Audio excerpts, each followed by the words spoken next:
Bonjour à toutes et à tous. Bonjour. Merci de nous rejoindre sur ce premier grand direct OMS et nous démarrons cette matinale par un sujet d'actualité, un sujet qui nous tient particulièrement à cœur, l'industrialisation ou la réindustrialisation. Depuis plusieurs dizaines d'années, nous constatons la perte de notre production industrielle, son départ, le départ d'un vrai savoir-faire industriel français vers des pays ayant des coûts de production moins élevés que ceux de la France. Et puis, par voie de conséquence, on a une économie qui se tourne de plus en plus sur les services et qui dépend donc de plus en plus de ces importations pour pouvoir servir la demande en biens de consommation. Et le contexte sanitaire que nous connaissons, Léopold, a accentué cette prise de conscience de cette dépendance. Effectivement, Caroline, contexte sanitaire, exigence de qualité, conscience écologique, proximité logistique, tout un tas d'autres facteurs de fond qui ont accéléré cette profonde envie de retrouver une production française. Et d'ailleurs, nous saluons depuis peu l'arrivée d'acteurs autour de ce Made in France, soit dans la localisation ou relocalisation de sites de production, ou même la création de filières industrielles dans leur globalité. Acteurs que d'ailleurs nous avons la chance d'accompagner chez OMS. À titre personnel, par exemple, j'accompagne Safilin, filateur de lin, depuis 1 an sur un projet de relocalisation d'un site de production dans le nord de la France. Alors, quelle dynamique de réindustrialisation pour la France et quelle forme prend-elle? Pour échanger sur ce sujet et introduire les 2 exemples concrets que nous verrons par la suite, nous avons la chance d'accueillir sur ce plateau Jean-Hervé Lorenzi, économiste et fondateur du Cercle des économistes, et Nicolas Dubourg, directeur général du Fonds stratégique de participation.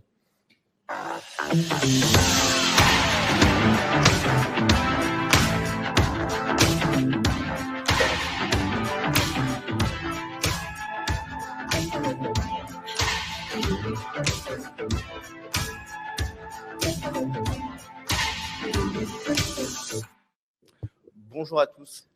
Jean-Hervé, c'est à vous.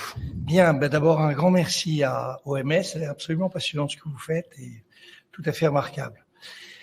Le problème de la réindustrialisation que vous avez évoqué, c'est le problème le plus passionnant pour un économiste, le plus difficile pour un économiste ou pour un politique. Aussi, je vous propose dans les 5 minutes que vous m'avez accordées, de traiter le sujet, de l'aborder à travers 5 mots qui, je crois, vont montrer à quel point cette affaire n'est pas simple et absolument passionnante. Les 5 mots sont les suivants: l'effondrement, l'origine, la conséquence, la prise de conscience et les choix. Alors l'effondrement, c'est une histoire incroyable. C'est vraisemblablement dans les 2 derniers siècles donc d'industrialisation, pour les grands pays industrialisés, c'est le cas unique de la disparition finalement ou de la dilution, de l'attrition d'une industrie. Juste peut-être deux chiffres pour que vous compreniez bien l'ampleur du sujet. On est aujourd'hui à 10% de la valeur ajoutée de notre pays qui sont industriels au sens traditionnel. Dans les 27 pays de l'Union européenne, on n'est pas les derniers. Attention, gardons le moral. On est juste devant la Grèce, mais tous les autres sont devant nous. Donc c'est absolument inimaginable. Et pour vous donner dernier chiffre, l'important c'est que il y a une quinzaine d'années, on était en gros la moitié de la production industrielle allemande, et maintenant on est moins du tiers. Donc vous voyez à quel point tout ça s'est vraiment effondré. Deuxième sujet, l'origine. Alors, c'est évidemment, tous les économistes passent leur temps à essayer de trouver les raisons. Plusieurs sont évoquées.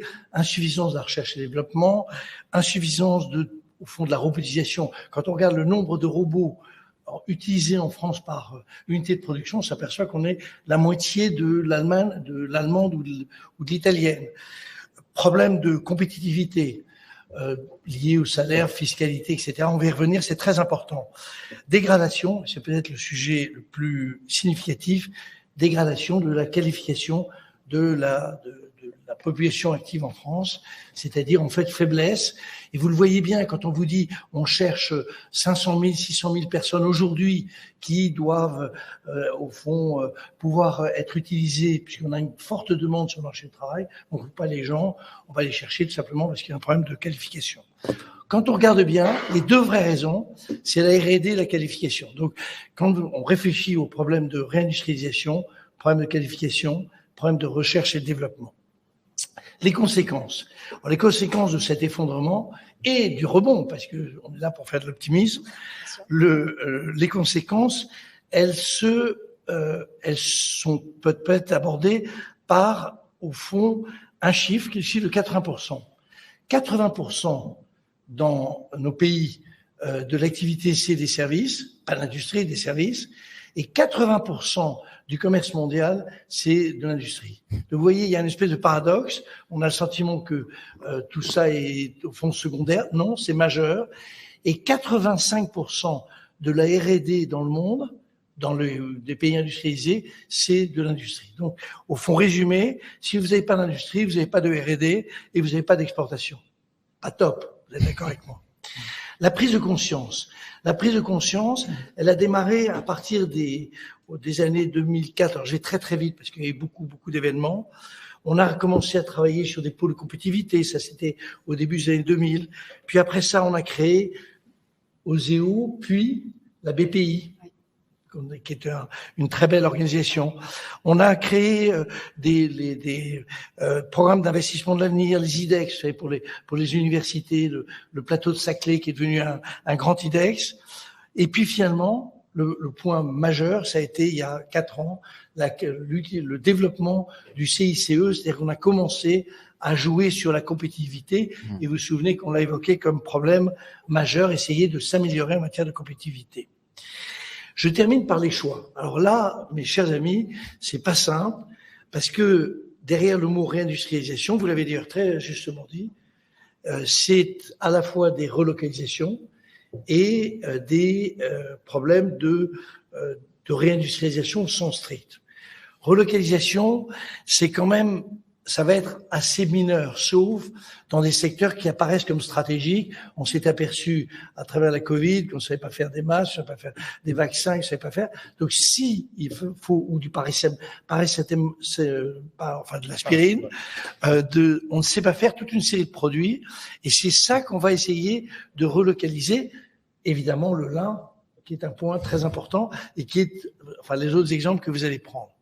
Mais ça, au fond, ça va être la partie relativement, j'allais dire, marginale du sujet. La vraie réindustrialisation, ça va être le fait de prendre à bras-le-corps les nouvelles industries, celles qui sont modifiées par l'innovation, sur lequel, donc, quand vous avez de l'innovation, vous pouvez revenir dans le jeu, tout simplement parce que, au fond, les barrières qui étaient les barrières précédentes commencent à sauter. Et pour cela, vous avez plusieurs sujets. Alors, je vous les donne. Ce sont les sujets que nous avons tous conseillés au futur président de la République. Vous savez qu'il y a une élection présidentielle dans quelques jours, donc ne pas l'oublier. Et donc, nous lui avons dit, il faut d'abord essayer d'améliorer la compétitivité. Pour ça, un seul sujet, ce qu'on appelle les impôts de production. Aujourd'hui, c'est 4,3% du PIB. Il faut revenir à 3% pour être compétitif par rapport aux autres pays en Europe et notamment par rapport aux Allemands. Deuxième sujet, il faut quand même stimuler le fait que les grands groupes français sont ceux qui ont le plus délocalisé. Et en fait, la délocalisation, c'était un moyen de ne pas grimper dans le niveau, la gamme de produits typiques pour les voitures. Vous voyez bien les véhicules par rapport aux véhicules allemands. Il faut essayer d'améliorer le sujet. Il faut absolument soutenir l'innovation et donc tout ce qui sont les moyens, les canaux pour financer la recherche-développement. Mais c'est très compliqué, il y a des tas de moyens, etc. Et donc il faut essayer de rassembler tout ça, vraisemblablement recréer un ministère de l'Industrie et de la Recherche. Et puis enfin, c'est comme ça me permet de passer la parole à mon camarade Nicolas Dubourg. On a un problème géant en France, c'est qu'on n'a pas d'épargne de long terme. C'est qu'on a beaucoup d'épargne, on reste un pays riche, mais cette épargne, au fond, est utilisée massivement pour acheter des obligations, de l'euro-croissance, de l'assurance vie. Vous avez tous des contrats d'assurance vie. C'est pas avec ça qu'on finance une économie. Et donc, il faut par tous les moyens essayer de stimuler les canaux qui permettent d'utiliser l'épargne disponible dans notre pays pour financer l'économie productive. C'est ce que fait avec un immense talent le Fonds stratégique de participation et son gérant. Je passe la parole à son directeur général, Nicolas Dubourg. Donc, merci à OMS de m'accueillir et puis merci Jean-Hervé. Alors, c'est pas facile de parler après Jean-Hervé parce qu'il a dit beaucoup de choses très intéressantes et puis il a posé le débat qui nous concerne. Moi, je vais vous donner le point de vue de l'investisseur qui est à la recherche d'opportunités et qui observe ce qui se passe à la fin sur le terrain. Donc le fonds stratégique de participation qui est géré par une société d'investissement qui s'appelle Isalt, c'est 9 aujourd'hui participations dans des belles entreprises françaises de capitalisation moyenne, dont 5 sont industrielles. Donc ça nous donne une vision assez précise de ce qui se passe dans le monde industriel, et c'est des entreprises internationales, donc je vous les donne, ces 5, c'est SEB, Arkema, Valeo, Safran et Neoen. Donc vous voyez, c'est un champ assez large d'industrie, donc ça nous permet de voir en termes d'industrialisation du pays ce qui peut se passer. Et je reprends le point de Jean-Hervé. Aujourd'hui, la question de la relocalisation, elle peut se poser, notamment pour ces grands acteurs internationaux, mais elle se fera, je dirais, sur des sujets très précis, ou en tout cas, elle sera en fait indirectement. Il y aura des questions sur la sécurisation des chaînes d'approvisionnement, et ça on voit qu'aujourd'hui c'est très important. Donc s'il peut y avoir au niveau français ou européen des actions, ça se fera. Et la question de la décarbonation qui peut jouer un rôle aussi là-dedans, puisque c'est aussi très important pour ces acteurs-là. Question de propriété intellectuelle, de temps en temps, qu'il faut regarder de près et qui peut aussi donner lieu à ces effets-là. Ou des questions de production locale, parce qu'à la fin, les consommateurs locaux peuvent demander des produits plus directement faits sur un terrain de proximité. Et le dernier point, je crois que tu en as parlé, c'est la question des subventions. On voit que très concrètement, donc aujourd'hui, il y a des choix qui se font de ce type d'entreprise qui réindustrialisent en France ou choisissent plutôt d'implanter donc des usines sur notre pays parce qu'il y a des aides soit européennes, soit françaises via les différents plans, et ça c'est extrêmement important que ça puisse se passer, et c'est un facteur qui n'est pas négligeable. Le point qui a été abordé par Jean-Hervé en fait également, c'est qu'aujourd'hui il y a tout un terrain d'entreprises plus jeunes, plus innovantes peut-être, qui est en train de naître et de se mettre en place. Et en fait, il y a un vrai message d'optimisme sur aujourd'hui ce qui pourrait être la réindustrialisation française à travers ces acteurs-là qui vont redessiner et redévelopper nos capacités productives avec 2 effets qui sont très importants, des créations d'emplois, en général assez qualifiés, mais pas que, et aussi une implantation dans les territoires. Parce que ces acteurs-là vont avoir un rôle majeur en implantant leurs outils productifs à peu près partout en France, et ça c'est très important d'un point de vue politique et d'un point de vue social. Donc aujourd'hui, elles concernent ces initiatives ou ces opportunités, nous on les regarde aussi comme des opportunités d'investissement, bien évidemment, on les retrouve dans un très large champ de secteurs. Donc on le retrouve dans tout ce qui est donc énergie ou nouvelle énergie, tout ce qui est industrie décarbonée, tout ce qui est technologie, santé et alimentation. Donc ça permet de couvrir des thèmes très importants pour notre avenir, et il y a des acteurs présents. Nous on en a identifié une bonne centaine qui peuvent jouer un rôle dans l'avenir dans ces segments-là. Et alors en fait, il y a 5 points en fait qu'on retrouve à peu près dans toutes ces nouvelles opportunités ou ces nouveaux lancements d'entreprises ou d'industrie en France. Le premier, c'est que à chaque fois, c'est fondé sur de la technologie et de l'innovation. Donc, ça part de propriété donc intellectuelle, d'un savoir-faire très précis. Et le point qui est important, c'est que le passage à l'échelle industrielle, on le voit dans beaucoup de cas, sont maîtrisés. C'est-à-dire qu'il y a tout le savoir-faire qui est regroupé pour pouvoir passer à l'échelle industrielle, donc de quelque chose qui est plutôt de la forme d'un concept à quelque chose qui fonctionne, et ça c'est extrêmement donc important pour y arriver.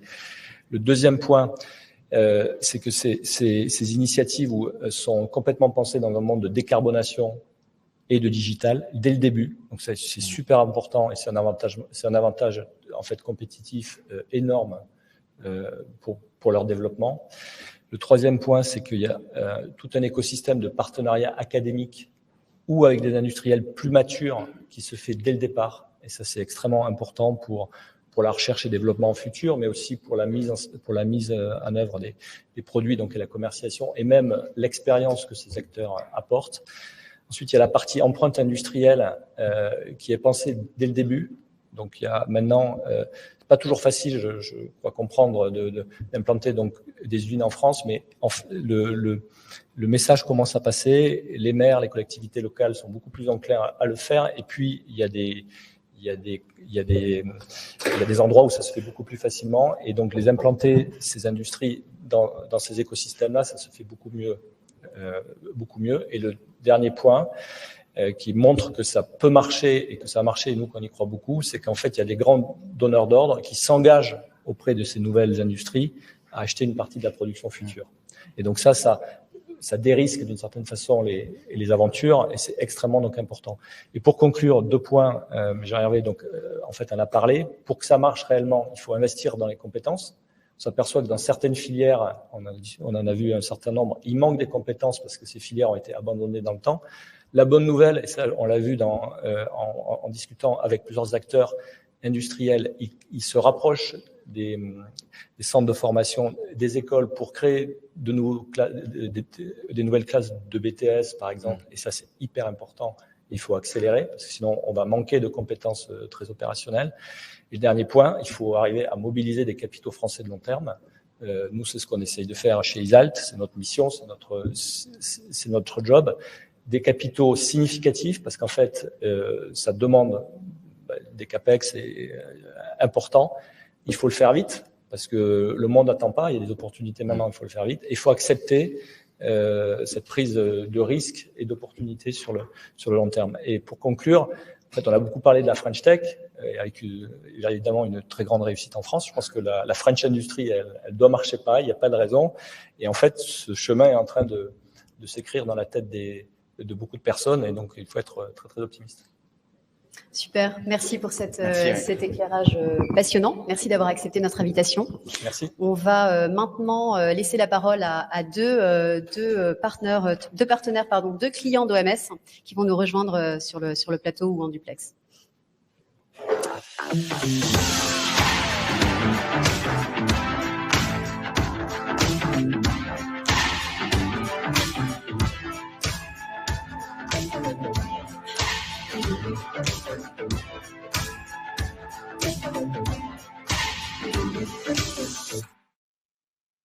Bonjour Aude. Bonjour. Bonjour. Merci d'avoir accepté notre invitation et donc d'être avec nous. Aude, tu es donc la cofondatrice d'Innovafeed. Exactement, merci de m'avoir invité. Bonjour. Et on a également avec nous en duplex, depuis Sailly-sur-la-Lys, Olivier Guillaume, qui est le président de Safilin. Bonjour à toutes et à tous. Alors, Safilin, c'est donc un filateur de lin, mais c'est avant tout une histoire. En 1778, c'est l'année de naissance de la première société Salmon. Salmon, c'est la famille qui détient encore Safilin à l'heure actuelle.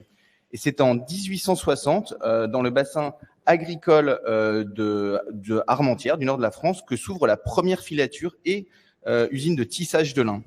Entreprise qui, en 1922, deviendra le plus grand linier européen. Dans les années 90, Safilin s'installe en Pologne pour soutenir sa croissance. Et il faut savoir que c'est un pays à forte tradition linière et il ouvre 2 sites de production, Milakowo et Sztetno. Au milieu des années 2000, Safilin fait le choix de quitter la France pour sa production, tout en conservant néanmoins à 95% du lin, de la matière d'origine française.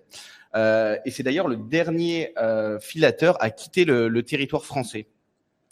Acteur référence de qualité, il y a quelques années, ils amorcent justement dans toutes les tendances qu'on a vues une réflexion autour d'un retour en France, dans le nord de la France. Une aventure humaine, industrielle et évidemment business se met tout doucement en place.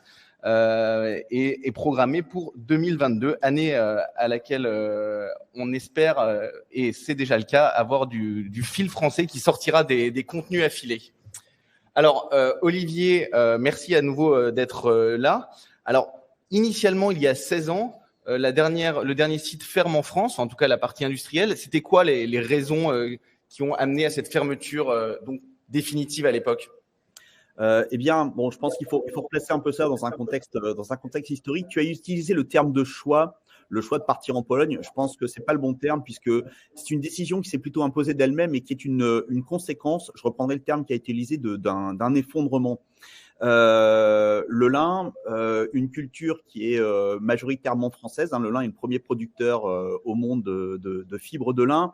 Avait vu se développer une industrie locale tout autour en fait des bassins de production, une industrie florissante avec nombre de filatures, tissages, donc de transformation de rang 1, 2 et 3, encore florissant dans les années 50-60, mais évidemment on arrive aux années 90 où eh bien on voit le secteur industriel progressivement lâché par les soutiens politiques, une industrie textile qui globalement est devenue moribonde, une mondialisation qui s'accélère et qui effectivement a amené aussi l'entreprise Safilin dans une situation difficile. On est passé de dizaines de filatures de lin en France à 3, puis 1, puisqu'effectivement Safilin, fin des années 90, était la dernière filature à encore produire sur le territoire français. Donc, je ne parlerai pas de choix, mais d'une décision inévitable, d'un instinct de survie pour l'entreprise familiale,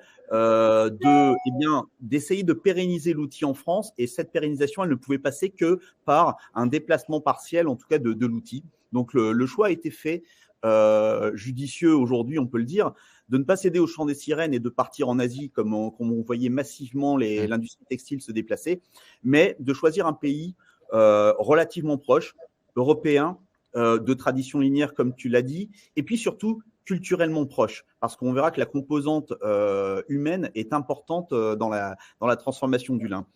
Alors, pour terminer un peu sur cette historique, les années 90, déplacement vers la Pologne, mais maintien d'un outil en France, donc avec vraiment l'ambition de le faire tenir.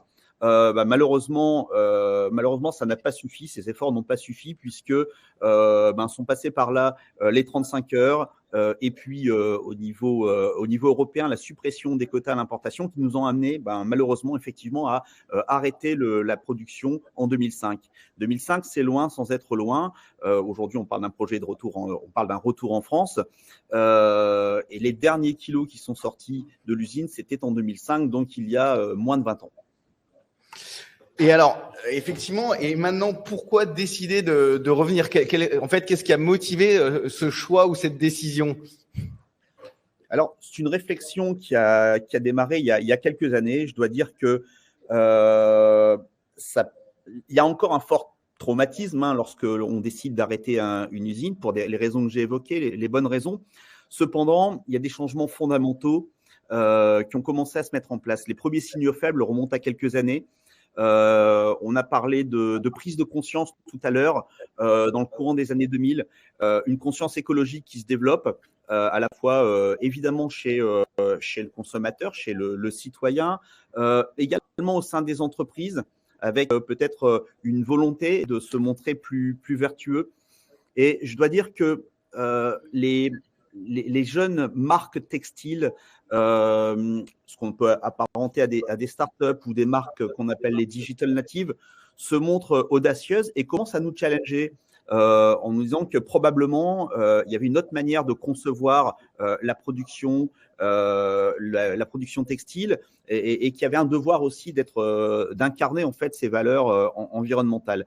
Donc ces signaux qui étaient encore faibles il y a quelques années, eh bien, se sont accentués. Est passé par là le Covid, avec là pour le coup une vraie prise de conscience des enjeux de dépendance ou d'autonomie, voire de souveraineté. Et on le voit d'ailleurs encore aujourd'hui avec la crise ukrainienne, où ces enjeux-là n'ont jamais été aussi prégnants. Donc finalement, à la faveur de ces signaux réellement de plus en plus prégnants et l'intention aussi de l'entreprise de continuer de se développer, le choix a été fait. Pour le coup, on parle d'un vrai choix, que cette croissance de l'entreprise se passe à nouveau par le territoire français. Ok, très clair. Et alors, donc le choix est fait et la réflexion se précise. Quelles sont les difficultés que tu as rencontrées, enfin que vous avez rencontrées, que Safilin a rencontrées, et à l'inverse, qu'est-ce qui vous a été favorable ? Bon, les difficultés, elles sont multiples. on parle d'un métier qui a totalement disparu du territoire.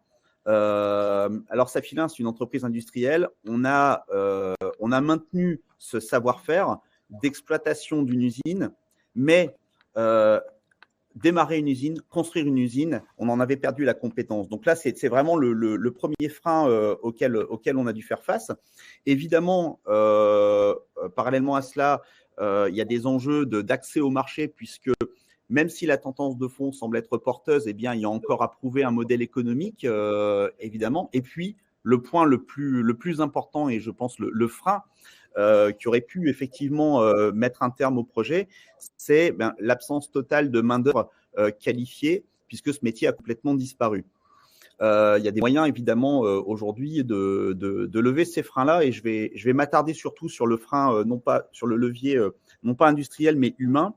On a parlé tout à l'heure de centres de formation, mais pour former, il faut des formateurs. Dans un métier qui a totalement disparu, on a beau avoir tous les centres de formation accessibles en région, sur le territoire, malheureusement, il n'existe plus de formateurs. Et c'est là où, en fait, notre projet, c'est à la fois une aventure industrielle et une aventure humaine, puisque il y a 20 ans, eh bien, ce sont des opérateurs français qui sont allés en Pologne, qui se sont déplacés en Pologne pour apprendre, transmettre leur savoir-faire. Eh bien, on assiste aujourd'hui à un juste retour des choses, puisque ce sont des collaborateurs polonais qui viennent en France former, éduquer et transmettre à la fois leur savoir-faire et leur passion. Et alors, il a fallu évidemment construire toute cette ingénierie de formation ex nihilo. Effectivement, moi-même, quand je viens à Béthune, là, depuis quelques semaines, on voit les formateurs polonais qui forment les opérateurs français qui ont été recrutés. Alors, pour terminer, dernière question, quel bilan tu en tires à date et quelle perspective finalement? Bien, déjà, premièrement, une fierté d'avoir porté en fait avec l'équipe ce projet. À aujourd'hui, on est dans une phase d'acquisition, de transfert et d'acquisition de compétences, de montée en puissance. On avait un calendrier qu'on a réussi à tenir, puisque l'objectif pour nous, il est à horizon du printemps 2022 de commercialiser les premières tonnes de fil en visant les collections 2023. Nous sommes attendus par les marques, et je pense que le fait aujourd'hui que cet outil se soit concrétisé, ça transforme les intentions en engagement plus formel de la part des marques. On a un contexte qui a évolué. On a notamment le Fashion Pact qui engage des acteurs de la mode, qui s'engagent aujourd'hui vers une mode plus vertueuse. Ils n'ont plus aujourd'hui aucune excuse, puisque on a en France une filière totalement intégrée avec le lin de la plante au produit fini. Le deuxième enseignement que je retire de cette expérience et qu'on retirera de toute façon à l'avenir, c'est que cet outil va être aussi un formidable levier pour notre entreprise en termes de R&D. La proximité avec des acteurs français en termes de R&D, je ne vais pas parler des aspects machines. Le lin, c'est une vieille industrie. Il y a eu zéro R&D machine depuis des décennies. Aujourd'hui, se retrouver en territoire à proximité de fabricants de matériel, ça devrait nous permettre en fait de mettre en place, enclencher des partenariats de R&D. Et puis enfin, le redémarrage de cet outil en France, eh bien, va nous permettre aussi de travailler d'autres marchés, d'autres débouchés, notamment les débouchés techniques. Toute l'industrie aujourd'hui du composite qui cherche évidemment des solutions à la fois techniques, mais vertueuses et respectueuses de l'environnement, travaille sur des matériaux biosourcés. Clairement, avec un outil qui est aujourd'hui à proximité des entreprises qui traitent ces enjeux-là, eh bien, ça crée des synergies qui vont être aussi favorables pour un développement de notre activité. Merci. Juste petite info, les images du début sont les images tournées à Béthune. Donc, c'est bien les machines françaises parties en Pologne, revenues en France, qu'on a vues à l'image. Oui, voilà, tout à fait. Aujourd'hui, cette illustration montre bien que bien c'est une usine qui tourne avec des machines, avec de la matière dessus, avec des hommes. Donc oui, effectivement, voilà, on n'est pas allé chercher des images de l'usine en Pologne. Là, clairement, c'est une belle illustration d'une usine qui, enfin, on n'est plus du tout au stade de projet, une usine qui est lancée, qui démarre. Très bien. Merci Olivier pour ce témoignage. Je pense qu'on peut maintenant parler de... Effectivement, localisation, relocalisation et finalement création intégrale d'une filière industrielle sur notre territoire. Oui, et je crois qu'Innovafeed est un très bon exemple de création d'industrie d'excellence sur le territoire français. Donc Aude, aujourd'hui Innovafeed, vous souhaitez développer des procédés innovants pour élever des insectes à grande échelle. Est-ce que tu peux commencer par nous présenter Innovafeed ? Oui, bien sûr. Alors donc Innovafeed, on produit des nutriments à base d'insectes, en effet, à destination de la nutrition animale et celle des plantes. Et donc, en fait, c'est un ingrédient qu'on utilise pour nourrir des poissons, de la volaille, du porc.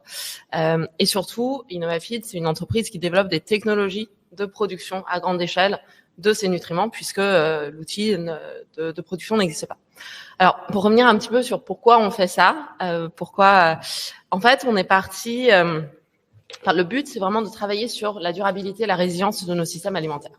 Lorsque j'ai créé l'entreprise en 2016 avec mes associés, on avait fait le constat que, en fait, système alimentaire, c'est 30% de nos émissions.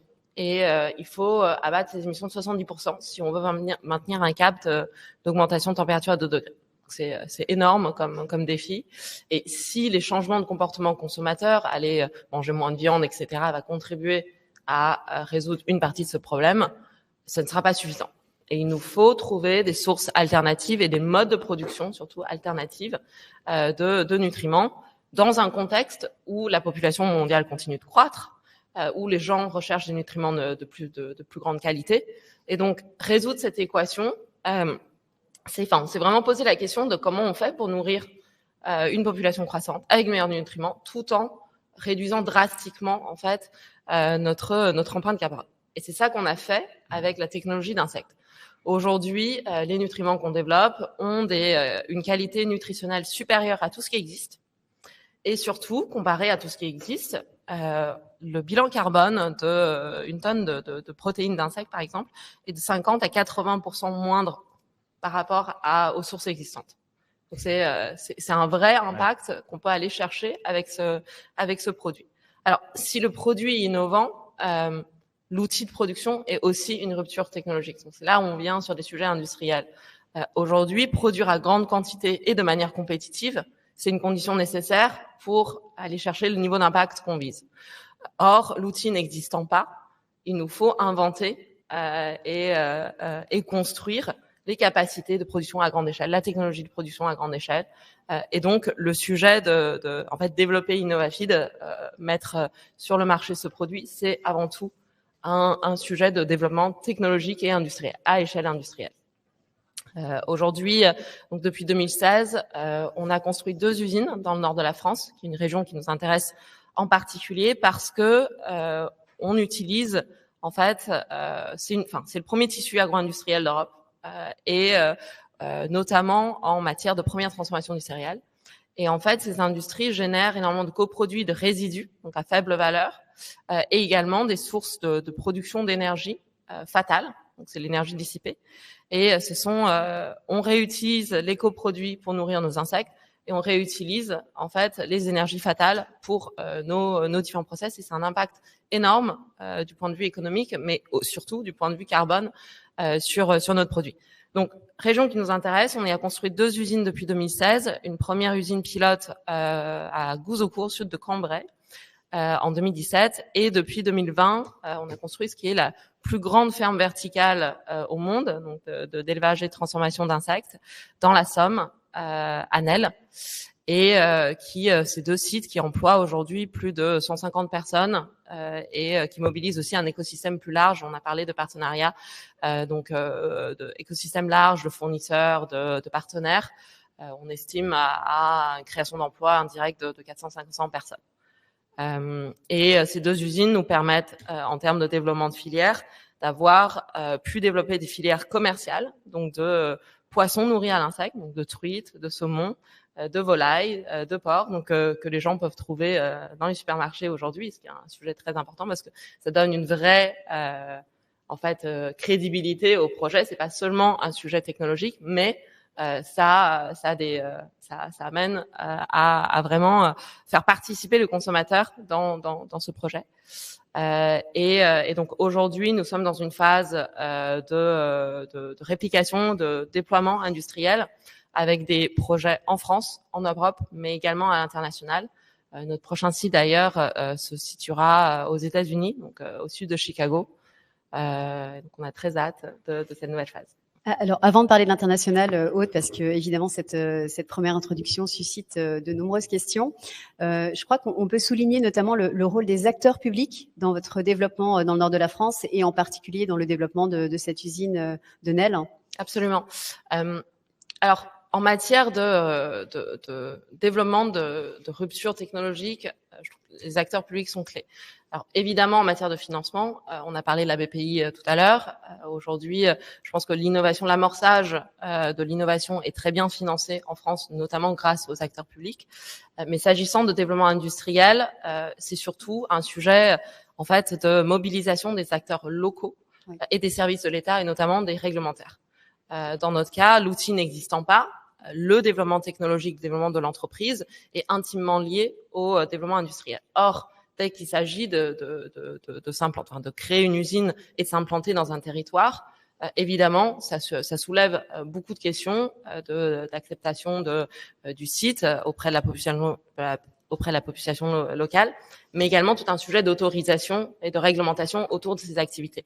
Et donc là-dessus, la raison pour laquelle on a pu aller aussi vite aujourd'hui et qu'on a une position de leadership sur ce marché qui, par ailleurs, est beaucoup d'acteurs se lancent partout dans le monde, c'est parce qu'on a eu un soutien fort des élus qui nous ont aidés dans l'implémentation, et c'est parce qu'on a eu également une mobilisation des services de l'État et en premier lieu les réglementaires pour nous aider à créer les cadres réglementaires autour de ces activités qui n'existent pas et donc qui par définition n'ont pas de cadre réglementaire. Or, en fait, parfois, l'absence de cadre réglementaire nous empêche d'aller vite plus que le sujet réglementaire enfin plus que les règles en soi qui sont nécessaires.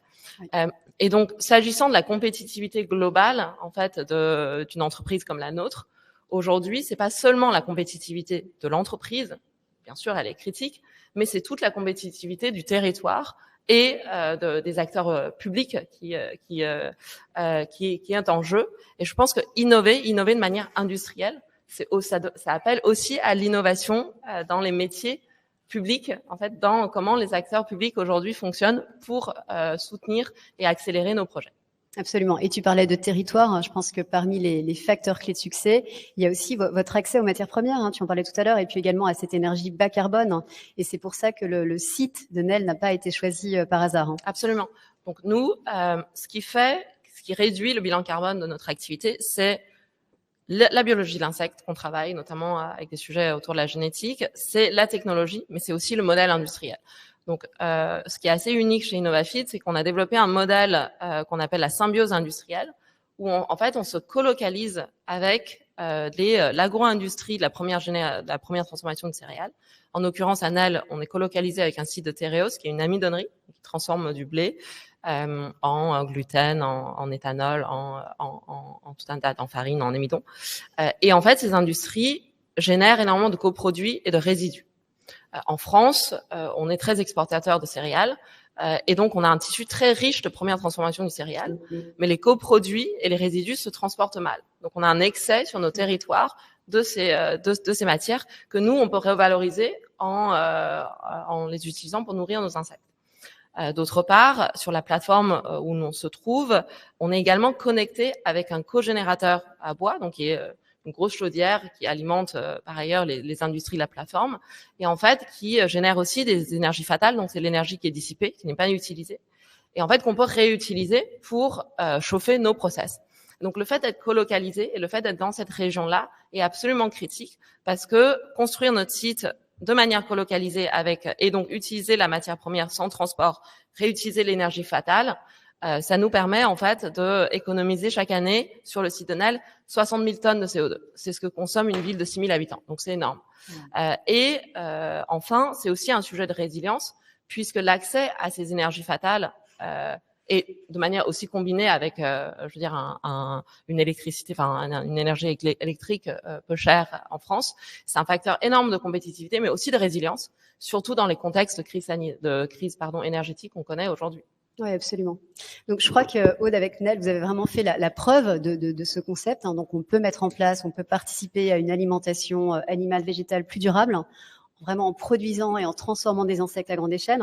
Je crois que ce modèle-là, donc qui a fait ses preuves à Nel, comme je le disais, est beaucoup est salué à l'international. Je pense en particulier à Temasek, qui est un fonds souverain de Singapour, qui s'y est intéressé, qui a d'ailleurs fait partie de votre dernier tour de table. Comment est-ce que tu expliques l'attrait, l'engouement de l'international pour Innovafeed? Ouais. Alors, je pense que le sujet de l'alimentation, c'est un sujet qui nous touche tous. Donc, c'est un sujet de durabilité, mais pas seulement. C'est aussi un sujet de souveraineté. Et donc, disposer de technologies qui permettent de mieux nourrir le monde de demain, en respectant la planète, c'est quelque chose qui concerne absolument tous les États et donc en fait l'intérêt des fonds souverains en particulier, je pense qu'il est très marqué là-dessus, parce que disposer de ces énergies, c'est une source de puissance, c'est une source de souveraineté et de résilience. Donc aujourd'hui, Temasek en effet à notre bord, on a des discussions aussi avec d'autres fonds souverains sur la question. Je pense que en parallèle de ça, de plus en plus les fonds sont aussi appelés à soutenir la transition climatique, la transition écologique. Et ces fonds-là recherchent aussi des projets où en fait la performance où l'impact, on va dire, est au cœur du business. Jusqu'ici, je pense qu'on a vécu toujours le sujet du développement économique comme quelque chose en parallèle, à minima, de l'impact, voire au détriment de l'impact. Or, je pense qu'avec les projets comme celui d'Innovafeed, on voit aussi un virage dans la philosophie de qui est l'acteur économique, qui est l'acteur technologique. Et ce qui est intéressant, c'est qu'aujourd'hui, les sujets d'impact peuvent ne pas vivre un peu à côté, et on cherche pas seulement à compenser en fait l'impact négatif du développement économique, mais l'impact est complètement avance main dans la main avec le sujet de performance. Et ça, c'est quelque chose auquel nous on croit énormément. On pense que en fait, l'économie de demain et la technologie de demain ne doit pas seulement en fait se faire sans avoir un impact négatif sur la planète, mais doit se faire au service des sujets d'impact et au service des défis de société de demain. Et c'est comme ça que nous on vit en fait notre mission. Et je pense que c'est ça qui est aussi la vision de beaucoup de fonds, y compris des fonds long terme et souverains. Super. Merci beaucoup, Aude, pour ce témoignage passionnant. Merci de m'avoir invité. Merci beaucoup. Alors, restez avec moi parce qu'il y a pas mal de réactions sur la plateforme. Donc, je vais en profiter pour vous poser quelques questions à Olivier et Aude. Alors, il y a un sujet qui revient en priorité et vraiment de manière assez récurrente, c'est le sujet des compétences. Alors, vous en avez tous les deux parlé. Et moi, j'aimerais savoir comment vous faites chez Innovafeed pour justement aller chercher ces talents. Oui, c'est une très bonne question et en effet, on a évoqué dans toutes les conversations. Alors nous, c'est pas des compétences qui disparaissent, c'est des compétences qui n'existent pas jusqu'ici. Et des écoles alors en fait, c'est le sujet, la science autour de l'insecte est quelque chose de très nouveau et industrialiser ces process-là, en fait, demande à minima de revoir l'ensemble des métiers qui existent. Donc on a des sujets aujourd'hui, Innovafeed, c'est 250 personnes, c'est des scientifiques, c'est des biologistes, c'est des entomologistes, c'est des ingénieurs, c'est des techniciens. Et sur tous ces sujets, ceux qui existent, en fait, il faut reconcevoir, redévelopper des disciplines complètement nouvelles. Des techniques nouvelles. Des techniques nouvelles d'élevage d'insectes d'un côté. C'est des techniques nouvelles aussi de pilotage d'usine 4.0. On l'a soulevé. Nos usines sont nativement digitalisées. Mais en fait vient avec cette innovation là aussi tout un savoir-faire de comment les piloter. Et donc les métiers d'usine, la maintenance, les opérations doivent aussi s'adapter à cette nouvelle manière de faire. Et on a deux problèmes aujourd'hui pour accélérer notre développement. Le premier, c'est déjà juste le déficit de compétences de base. On a parlé et les économistes en ont parlé. Aujourd'hui, les métiers comme la maintenance sont des métiers qui sont extrêmement recherchés, où on a très peu de compétences disponibles dans les territoires. Le deuxième sujet, c'est non seulement il nous faut ces compétences de base, mais il faut en plus les adapter aux usines 4.0, à ces nouveaux procédés. Et donc, il y a énormément de sujets de formation et d'accompagnement qu'il nous faut porter, Oui. et qui sont aussi des boulots de développement. Et c'est la même chose, j'imagine, pour vous, Olivier, pour le lin. Alors, vous aviez parlé des formateurs polonais. Oui, tout à fait. Alors, évidemment, venir chercher, alors en ce qui nous concerne, venir chercher une compétence en particulier sur un métier aussi pointu ou un métier, je dirais, de niche et qui a disparu, eh bien, c'était évidemment illusoire. Donc, ce qui fait qu'aujourd'hui, on va d'abord, en priorité, s'attarder sur du savoir-être que sur de la compétence, puisque la compétence, eh bien, charge à nous, l'employeur, de la transmettre. On va être extrêmement vigilant en fait sur l'onboarding. Très clairement aujourd'hui, lorsque nous avons accueilli nos premiers collaborateurs, eh bien, on n'a pas commencé à les former à notre métier. On est parti d'abord à la découverte des métiers périphériques et on a tenu à les insérer en fait dans le grand tout auquel ils vont appartenir à une filière complète, pour leur donner en fait un angle de vue un peu plus large. Mais effectivement, la gestion de transmission du savoir-faire, eh bien, elle est fragile puisqu'elle ne repose que sur la détention de ce savoir-faire que nous avons en interne et que nous allons pouvoir transmettre. Évidemment, à terme, si on se projette à horizon de quelques années, eh bien, ce savoir-faire, une fois qu'il sera revenu sur le territoire, il pourra à nouveau être diffusé. Ensuite, un deuxième point par rapport aux compétences. C'est-à-dire que nous, notre projet, finalement, il est pas un copier-coller, mais un transfert quasi ISO d'un métier tel qu'on le pratique aujourd'hui. Pour nous, l'enjeu, il est de venir nourrir aussi nos équipes avec des compétences peut-être plus génériques, mais qui vont nous amener demain vers une industrie 2, 3, 4.0, puisqu'aujourd'hui, on est encore en artisanat industriel, très clairement. Donc, voilà un peu nos deux enjeux. Qui fait la force du Made in France aussi. Oui, tout à fait. Bien sûr. Alors, je vais prendre une dernière question pour chacun. Olivier, comment vos clients perçoivent justement ce Made in France? Parce que forcément, ça rend les produits ou les techniques plus chères, le fait de fabriquer en France? Alors, ce n'est pas forcément vrai dans tous les domaines, mais dans le nôtre, c'est effectivement le cas. Alors, nos clients historiques sont des clients industriels. Le fait d'avoir porté ce projet de retour d'une filature de lin en France qui permet d'avoir une chaîne complète du produit, enfin du champ au produit fini, eh bien, ça nous ouvre un nouvel espace de clientèle qui est les marques. Or, les actions que nous avons à mener aujourd'hui, c'est vraiment des interactions avec les marques qui ont elles-mêmes leurs propres enjeux à aborder. Ce qui fait que la composante prix, qui n'est pas une quantité négligeable, évidemment, elle vient en rang 2 derrière les enjeux auxquels notre solution va les aider à répondre.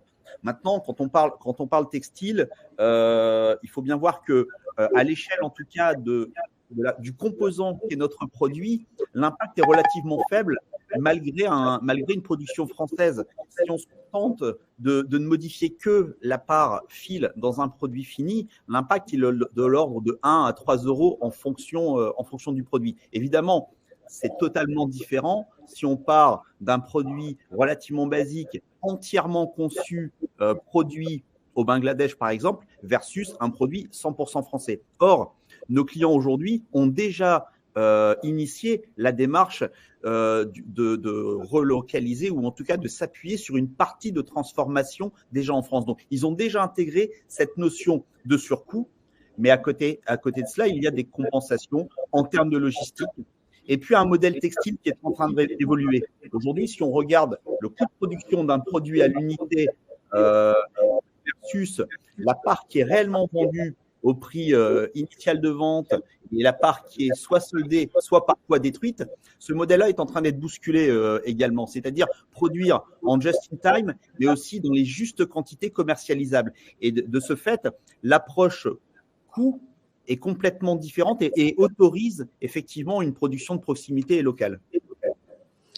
Donc avec un dépassement qui est absorbable et en tous les cas qui va l'être de plus en plus, un équilibre qui va être de plus en plus. Merci beaucoup Olivier. Alors une dernière question est très rapide pour Aude. Selon vous, pour renforcer cette souveraineté de la filière agroalimentaire, quels sont les futurs challenges que vous estimez importants d'adresser? Alors, je pense qu'il y a deux sujets. Donc, celui de la compétence dont on a parlé et qui est vraiment critique. Et l'autre sujet, je pense que c'est un sujet d'ambition. Aujourd'hui, le développement de ces nouvelles technologies, de ces technologies de rupture, sont en phase de scale-up.